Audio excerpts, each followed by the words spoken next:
Welcome to all of you. Last time हमने electrical flux के बारे में स्टडी किया था और उस इलेक्ट्रिकल फ्लक्स में आपने जो टॉपिक स्टडी किए वो आपने इलेक्ट्रिक फ्लक्स को समझा, वो कैसी स्केलर क्वांटिटी है, क्वांटिटीज़ के बारे में स्टडी किया और यूनिफॉर्म और नॉन यूनिफॉर्म इलेक्ट्रिक फील्ड पे रेगुलर और प्लेन सरफेस के लिए इलेक्ट्रिक फील्ड के लिए इलेक्ट्रिक फ्लक्स के लिए फार्मूला आपने फाइंड आउट किया।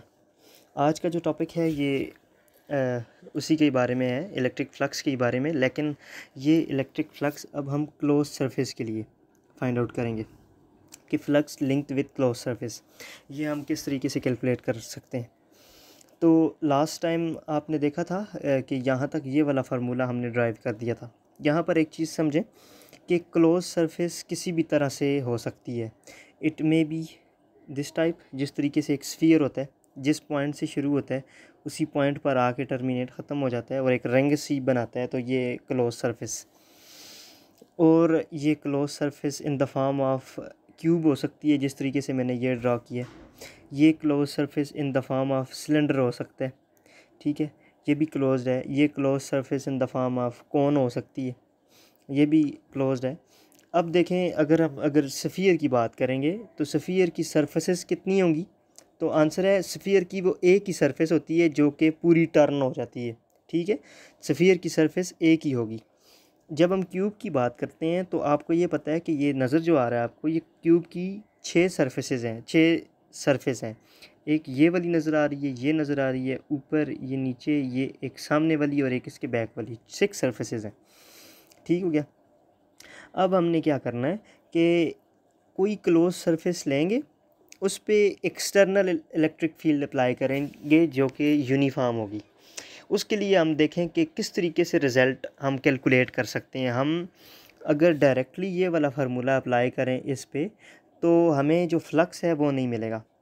तो हमने क्या करना है, ये जो क्लोज सरफेस है, क्योंकि ये मैंने क्यूब लिया हुआ है, ठीक है, तो क्यूब की 6 सरफेसेस हैं। हमने हर एक सरफेस के लिए, इस सरफेस के लिए, इसके लिए, इसके लिए, इसके लिए, सामने के लिए और बैक वाली के लिए अलग-अलग इलेक्ट्रिक फ्लक्स फाइंड आउट करना है, ठीक है।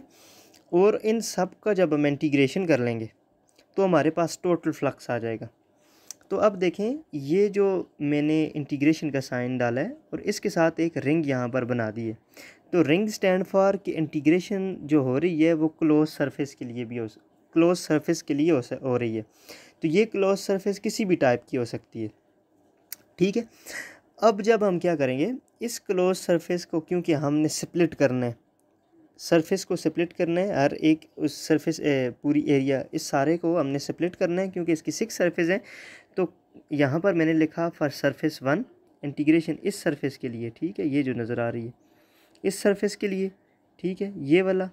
अब इस सरफेस का एरिया वेक्टर हो गया इस तरफ, यहाँ पर मैंने लिखा भी हुआ है ये नीचे वाली डायग्राम में। फिर हमने इंटीग्रेशन लेनी है दूसरी सरफेस में, तो दूसरी सरफेस आप ये एक ले लें,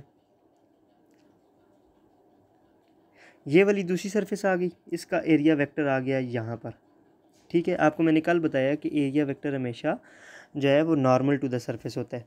फिर आप एक सरफेस ले लें, ये वाली ऊपर वाली, इसका एरिया वेक्टर आ गया ये वाला, तो ये तीसरा इंटीग्रेशन। एक सरफेस ये नीचे हो गया, इसका एरिया वेक्टर ऐसे, तो ये चौथा इंटीग्रेशन। एक सरफेस सामने वाली और एक बैक वाली, उसके लिए 2 इंटीग्रेशन और। तो हमने हर एक सरफेस के लिए फ्लक्स फाइंड आउट करना है, ठीक है, इस फार्मूला से, और इनको हम जब समेशन करेंगे तो हमारे पास टोटल फ्लक्स आ जाएगा।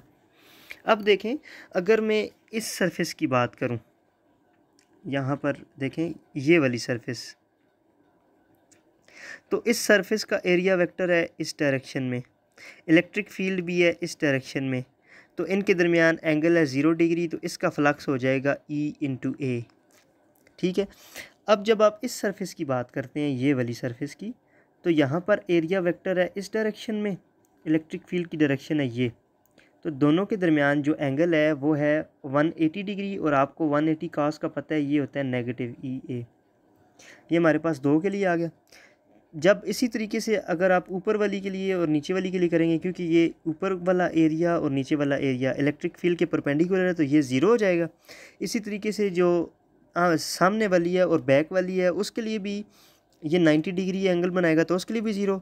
और ये we are left with -EA और EA, तो ये कैंसिल हो जाएंगे और we have got the result phi total is equal to 0।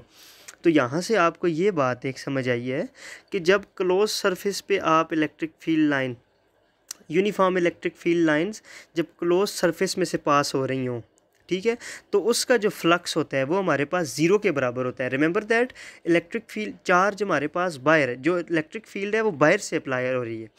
जब हम सोर्स चार्ज को अंदर रखेंगे तो वहाँ पर हम इलेक्ट्रिक फील्ड ज़ीरो नहीं होती, उसकी कुछ वैल्यू होगी, और वो एक बहुत इंटरेस्टिंग रिजल्ट की तरफ लीड करता है जिसको हम कहते हैं गॉस लॉ। गॉस लॉ में हम चार्जेस को अंदर रखते हैं और फ्लक्स को कैलकुलेट करते हैं।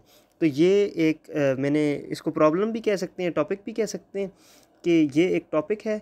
और इसके साथ सजेस्टेड प्रॉब्लम्स आपका ये है, जो कि आपकी असाइनमेंट है, वो ये है कि आपने एक सिलेंडर बनाना है, ठीक है, और वो सिलेंडर पड़ा हुआ है इलेक्ट्रिक फील्ड की, उस सिलेंडर की जो एक्सेस है वो इलेक्ट्रिक फील्ड की तरफ है, ठीक है, मतलब इलेक्ट्रिक फील्ड भी इस डायरेक्शन में है और सिलेंडर आपके पास ऐसे पड़ा हुआ है, ठीक है, ये ई की डायरेक्शन और ये सिलेंडर पड़ा हुआ है।